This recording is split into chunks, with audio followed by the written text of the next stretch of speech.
Yo les amis, c'est Kazin, j'espère que ça va bien. On se retrouve pour une petite vidéo découverte d'une carte, réception, achat, etc. J'ai pas pu résister comme je t'ai dit. Franchement, je suis très content. Très content, c'est une belle pièce qui rentre dans ma collection. Et c'est vrai que habituellement, j'ai des pièces qui sont moins chères que ça. Mais là, je l'ai eu à un prix exceptionnel. Elle vaut beaucoup plus cher que ce que je l'ai acheté. Son état, on va la juger ensemble. Évidemment, suivant l'état, ça varie énormément, comme je t'ai mis dans la vidéo short. C'est une carte que j'ai achetée 30 € frais de port inclus, même si tu le sais, en ce moment, les tendances des cartes, c'est pas... Tu peux fouiller, tu peux essayer de négocier, tu peux trouver des bonnes affaires si tu cherches un petit peu à droite, à gauche dans les différents sites. Et franchement, très très content. C'est une carte donc, dont la série est sortie en 2011. Je te mettrai le logo sur le côté. Essaye un petit peu de réfléchir. C'est un Pokémon qui d'habitude... J'ai pas de classeur, on va dire, à thème de ce Pokémon-là, même si je me demande si je vais pas commencer un petit classeur à thème, ça pourrait être très très sympa. C'est une secrète 2011. Et allez, on va pas faire mijoter trop longtemps. La série, elle est là. C'est ADL, donc Appel des légendes. Eh oui, ça c'est quand même une série assez mythique. Visiblement, je crois que j'avais entendu, parce que j'ai vu beaucoup d'ouvertures de cette série-là, tant les cartes sont magnifiques. Même les énergies, elles sont incroyables. Vraiment de cartes de fou. Il y a des cartes que j'aimerais vraiment avoir dans la collection. Mais c'est des cartes qui coûtent relativement cher. Mais là, j'ai eu une bonne affaire. Hein. C'est comme ça, de temps en temps, ça passe bien, quoi. Et on est sur ADL, donc Appel des légendes. Et je crois que les boosters sont non pesables. Je crois que j'avais entendu ça. Est-ce que c'est vrai ou pas? Mettez-moi en commentaire pour être sûr. Parce que peut-être qu'un jour, j'achèterai des boosters ADL. On ne sait jamais. Alors, la carte, elle est là. On va regarder un petit peu le dos de la carte. Elle est quand même en bon état. Hein.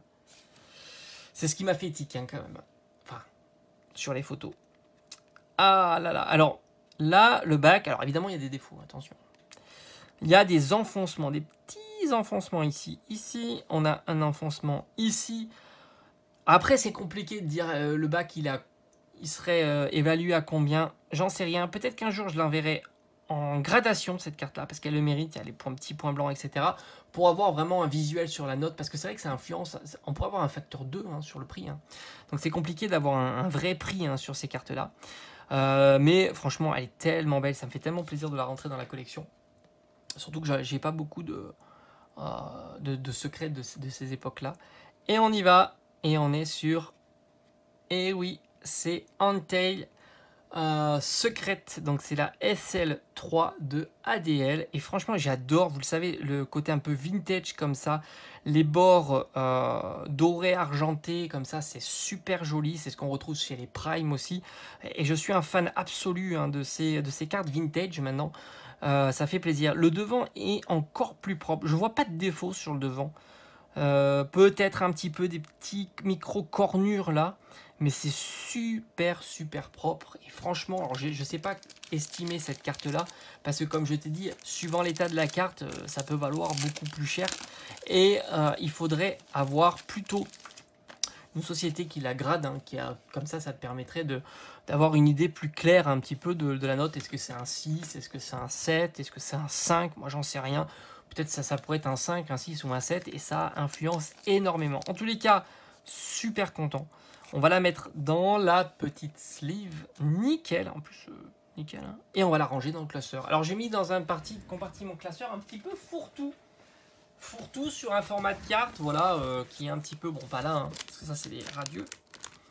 Mais là, vous l'avez déjà vu un petit peu en partie, là il y a un petit peu tous les formats, des holos, des reverse, des X comme ça. J'adore les bords comme ça, que ça soit argenté, doré ou doré argenté, c'est magnifique. Ce Kyogre est incroyable et c'est qu'une promo. Il ne va pas valoir très cher parce que les promos en général sont pas si chers que ça. Je vous avais montré aussi ce magnifique Registeel et on va le mettre, oh là là, très sympa.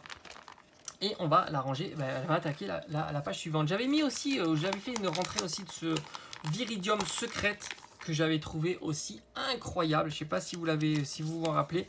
Malheureusement, bon, il avait pas mal de défauts, mais je l'avais eu pour un petit prix. Je me demande s'il n'avait pas pris un peu l'eau, parce qu'il était comme de devant, c'est incroyable. L'effet, franchement, ils n'ont rien inventé de nouveau hein, quand même. Quand tu vois la texturation de ces cartes-là, quand tu vois les légendes brillantes, je suis désolé, hein, mais le Rayquaza brillant, l'effet brillant est moins sympa. L'effet texturé, tout ça est moins sympa, les gars. Vous avez moins bien travaillé.